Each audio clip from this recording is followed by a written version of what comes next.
We're now talking to Jray. Jray, why don't you tell me a bit about your background?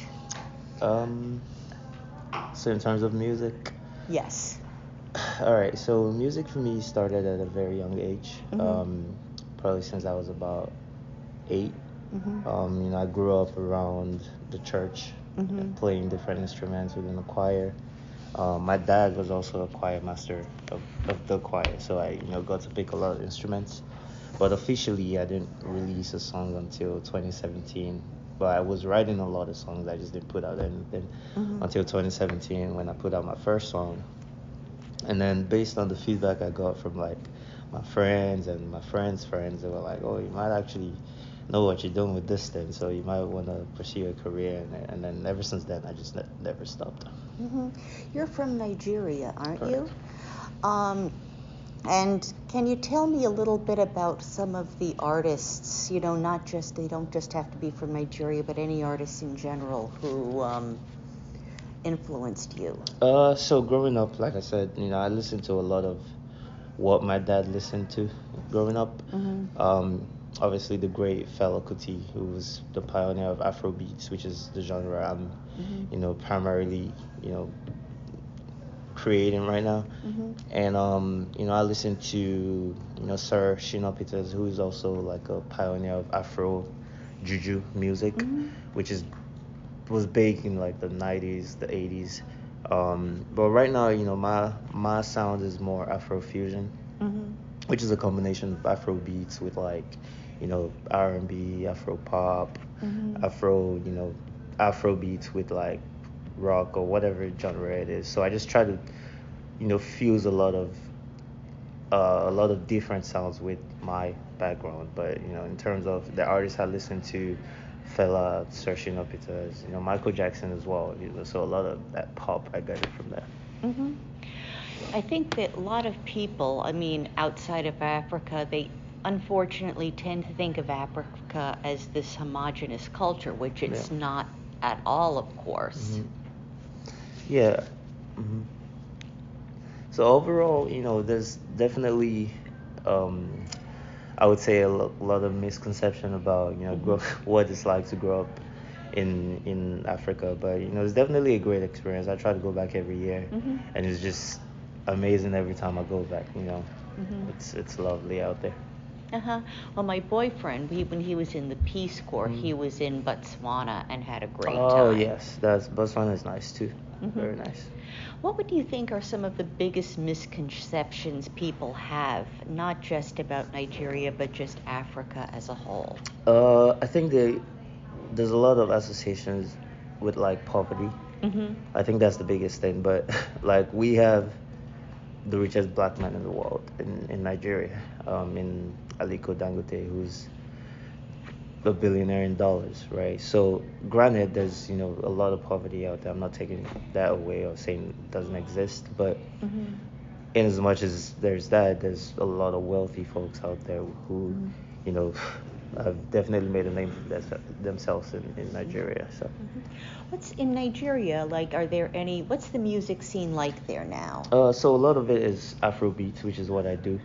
So Afrobeats in general has been on the rise recently, especially in the US. So we have a lot of artists that are Nigerians but are doing well here. Wizkid, Davido, Tems, Burna Boy.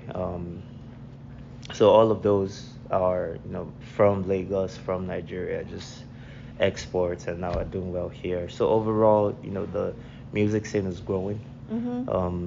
It's growing. There's a lot of influences from the sound here, so we're trying to do more in Afrobeats just so it can be more appealing here, because it's on the rise here as well. So yeah, but it's on an upward trend for sure. You've mentioned like going into an Afro-fusion direction. Could you tell me a little bit about that? Right. So essentially, a lot of my songs, primarily English, which is my first language, but I also speak Pidgin English, which is a very commonly spoken type of English across Nigeria. So what I do is, in my songs, it might be a pop song, but I'm speaking Pidgin English. So it sounds appealing to Nigerians just because it's in pidgin, but the actual sound would be like a pop. So the Afro part is the pidgin I'm speaking, or whatever language it is I'm speaking, and then the other half is what I'm infusing into, the sound I'm infusing into that. So I have a song where it's like Afro R&B, and it's more like R&B just with like my language in it. Mhm. Yeah. Mhm. And you like grew up going to church. Would you say that the music you listen to then is still a big influence on Yes. what you do? Yes, a big influence, and also how I view music in general, because I grew up playing the saxophone, playing the keys, playing the drums, so I'm very musically inclined to where like if I'm playing on stage, the band has to play a certain way, the instruments, the keys have to sound a certain way, the saxophones has to sound a certain way, just because of how I grew up around the music scene. So essentially, it plays a lot in how I view music and what kind of music I'm putting out, because I have to make sure it sounds musically, sonically correct. So there's definitely been a lot of influences in my music now from where I started in terms of like growing up. What do you have planned in the last one? What do you have planned after South by Southwest? So I just put out a song. It's called Blessings, which is more Afro piano, which is like I'm a piano and Afro beats.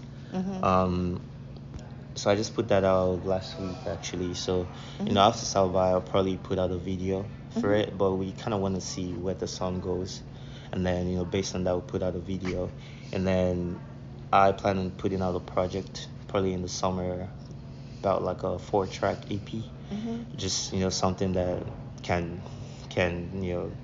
be a summer project.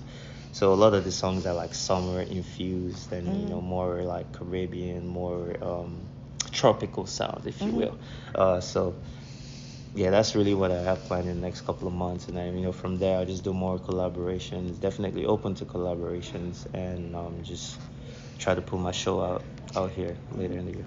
What type of collaborations? So collaborations in terms of working with different artists, and they don't have to be Afro beats as well, just because my sound is not limited to Afro beats. So it could be an R&B artist, or I don't know, a pop artist. I could definitely collaborate with them and do something really nice. Okay.